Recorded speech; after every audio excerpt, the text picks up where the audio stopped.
আমার মাকে যদি বৃদ্ধাশ্রমে থাকতে হয় তাহলে তোমার মাকেও বৃদ্ধাশ্রমে থাকতে হবে, কথাটা মনে রেখো। কথাটি বললাম আমি আমার স্বামীকে। আমি আমার 70 বছরের বৃদ্ধ অসুস্থ মাকে আমাদের ফ্ল্যাটে নিয়ে আসলাম গ্রাম থেকে।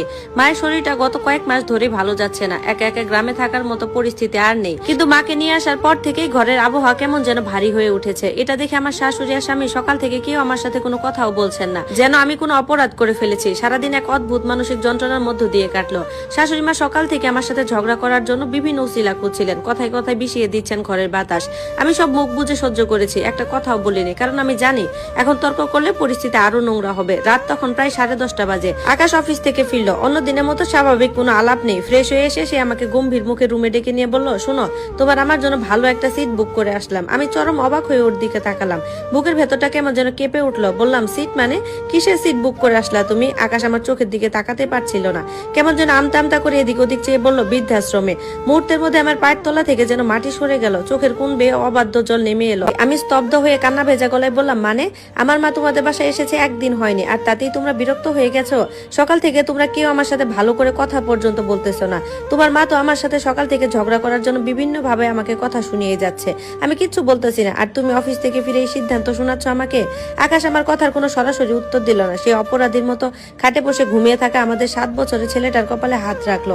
আলতো করে ওর চুলে হাত বুলাতে বুলাতে নিচু সরে বলল, আমি যা করেছি তোমার আর তোমার আমার ভালোর জন্যই করেছি। এখানে থাকলে প্রতিদিন অশান্তি হবে, তোমার মায়ের যত্ন হবে না, কিন্তু ওখানে প্রফেশনাল মানুষ আছে। ওর মুখে ভালোর জন্য শব্দটা শুনে আমার ভেতরে সমস্ত ধৈর্য বাঁধ ভাঙলো। মায়ের এই অসুস্থ অবস্থায় তাকে পর করে দেওয়ার চক্রান্ত আমি মেনে নিতে পারলাম না।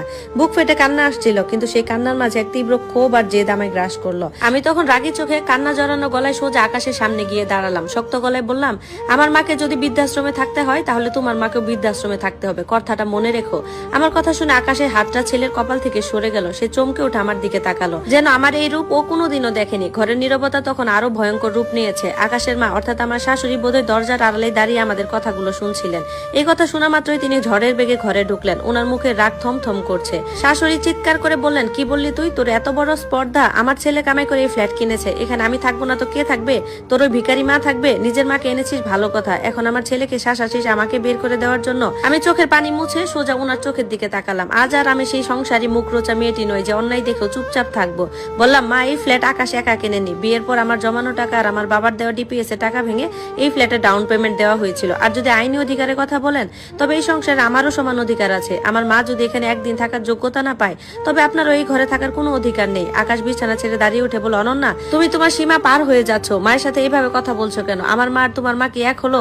আমি তীব্র কণ্ঠে জানতে চাইলাম, কেন এক নয় আকাশ? তোমার মা যেমন তোমাকে জন্ম দিয়েছে, আমার মা আমাকে 10